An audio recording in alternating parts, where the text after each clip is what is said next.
네, 오늘 우리가 함께 해볼 주제는 바로 주제 21 고려의 경제와 사회에 관련된 모습을 함께 보도록 하겠습니다. 우리 스토리북은 모두 48쪽을 펼쳐주시면 될 것 같아요. 자, 우리가 고려시대의 정치에 관련된 모습을 많이 배웠는데요. 이제는 고려시대는 사람들이 어떤 경제활동을 하고 어떤 사회활동을 하고 살았는지에 대해서 조금 더 자세히 볼 예정입니다. 자, 그러면 오늘 본격적인 내용으로 들어가 보도록 할게요. 먼저 우리가 오늘 내용을 하기 전에 가장 중요한 키워드는 병난도입니다. 우리가 더불어 살아가는 사회답게 고려시대에 들어와서는 혼자 우리끼리 상업활동을 하고 시장을 여는 것에서 더 나아가서 다른 나라 사람들과 열심히 교류를 하기 시작하는데요. 바로 이 병난도가 고려의 대표적인 국제적 무역항이었습니다. 무역항이라고 하는 건요, 많은 다른 나라 사람들이, 외국인들이 여기에 와서 함께 물건을 사고 팔고 교류하는 항구라는 의미예요. 자, 그런데 이 병난도가 굉장히 중요하고 시험에도 많이 나오는 이유는요, 단순히 중국에 아니면 가까운 일본에 이런 상인들만 온 것이 아니라요, 저기 동남아시아, 심지어는 아라비아 상인까지도 병난도에 와서 고려와 함께 무역했던 기록이 남아 있습니다.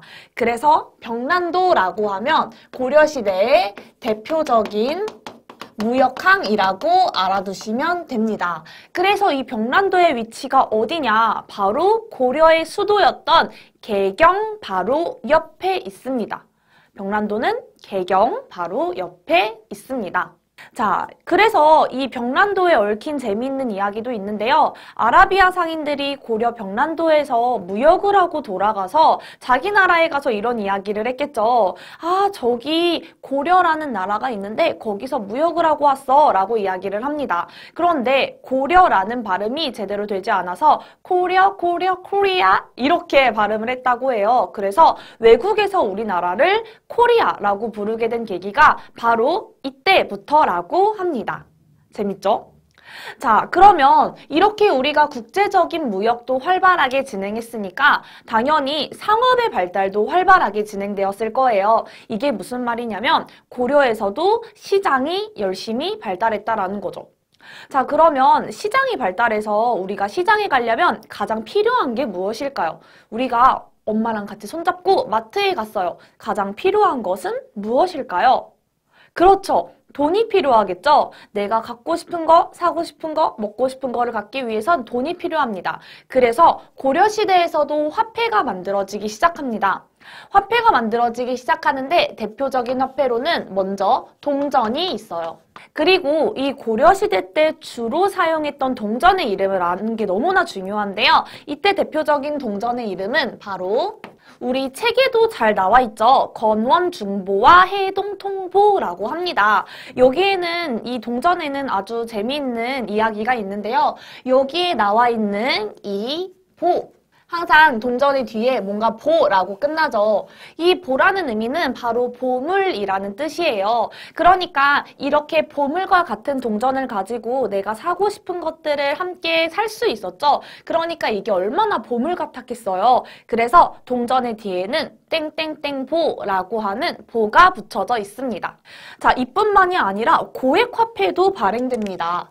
돈이긴 돈인데 아주 비싼 가치를 가지고 있는 돈이라고 해요. 우리 설날에 세배를 했는데 어른들한테 딱 지폐 한 장을 받을 수 있다면 여러분들은 어떤 지폐를 받고 싶으신가요? 선생님도 가장 받고 싶은 게 5만 원짜리 화폐입니다. 5만 원짜리 화폐가 가장 높은 가치를 가지고 있는 지폐니까요. 자, 마찬가지로 이때에도 고액화폐, 아주 높은 가치를 가지고 있는 화폐가 나타나는데요. 그것을 바로 은병, 다른 말로는 활구라고 합니다. 은병이라고 하는 거는 말 그대로 은으로 만든 화폐예요. 자, 그런데 이 화폐의 모양을 자세히 보면 마치 병처럼 생겨서 은병이라고 부른다고 합니다. 그리고 이 은병은 다른 말로 활구라고도 이야기합니다. 그런데 사실 이 고액화폐에서는 시장에서는 많이 이용되지 못해요. 자, 우리가 마트에 100만 원짜리 수표를 가지고 가면 편할까요? 물론 사고 싶은 것들은 살 수 있겠지만 이거를 뭔가 결제하고 하기에는 굉장히 불편할 거예요. 만약에 1,000원짜리를 사는데도 100만 원짜리 수표를 내야 한다면 조금 불편하겠죠. 그래서 이 고액 화폐는 실제로는 서민들 사이에서 많이 활용되지는 않은 화폐였습니다. 자, 그러면 우리가 상업활동 그리고 시장활동에 대해서 알아봤고요. 이번에는 고려 사회의 모습을 보도록 하겠습니다. 자, 먼저 고려 사회에서는 사람들이 모두 다 가난한 시기도 있고 부유한 시기도 있잖아요. 그래서 가난한 시기에 사람들이 잘 생활을 할 수 있도록 의창이라는 제도를 마련했습니다.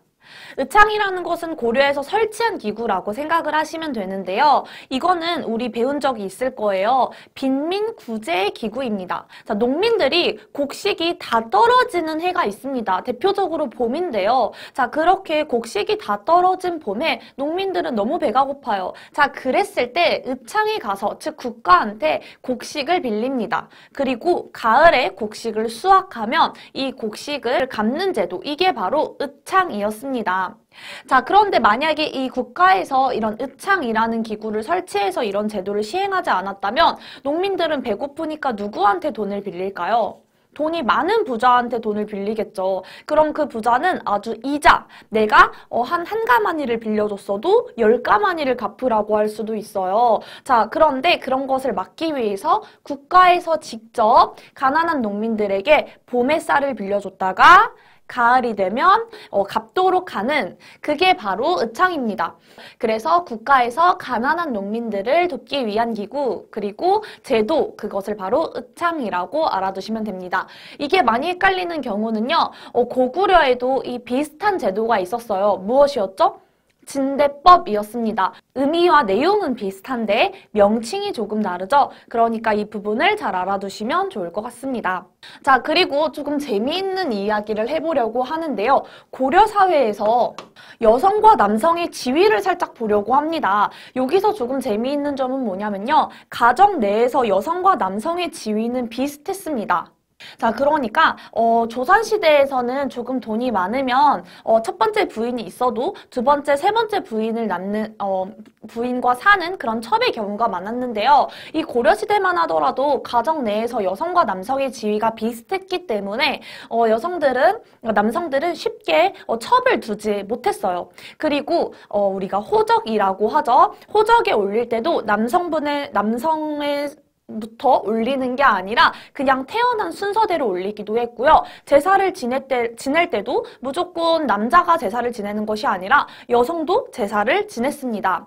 이렇게 여성과 남성의 지위가 가정 내에서는 비교적 동등했다라고 볼 수가 있습니다. 가정 내에서는 그래도 비교적 비슷했다고 하더라도 우리가 어떤 여성이 관리가 될 수 없는 사회였다. 그런 사회를 봤을 때는 그래도 이때 아직은 시대적 한계가 많이 남아있구나를 알 수 있으면 됩니다. 하지만 조선시대와 비교했을 때는 가정 내에서 여성과 남성의 지위가 약간은 비슷했다라고 하는 것이 포인트입니다. 왜? 우리 책에도 나와 있듯이 호적에서 태어난 순서대로 등록을 하거나 아니면은 제사를 모두 다 함께 지내거나 재산 분배를 비교적 동등하게 하거나 이런 부분을 봤을 때 가정 내에서의 지위를 우리가 조금은 알 수 있습니다. 그러면 오늘은 여기까지 고려의 경제와 사회의 모습을 살펴봤는데요. 우리 스토리북의 48쪽, 49쪽에 있는 문제를 함께 풀어보도록 할게요. 자, 먼저 48쪽입니다. 48쪽이 1번 고려 경제에 대한 설명으로 맞으면 동그라미표, 틀리면 X표를 할 거예요. 자, 먼저 1번 병란도는 중국 상인들만 오는 항구였나요? 아니죠. 전 세계 사람들, 전 세계라고 하면 좀 그렇지만 송과 동아시아, 심지어는 아라비아 상인들까지 왔다고 했었죠.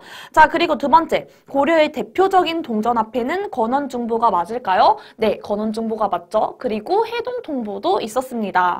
세 번째, 고려의 고액화폐는 은병 또는 활구라고 불렸나요? 맞죠? 이것은 맞은 답이 되겠네요.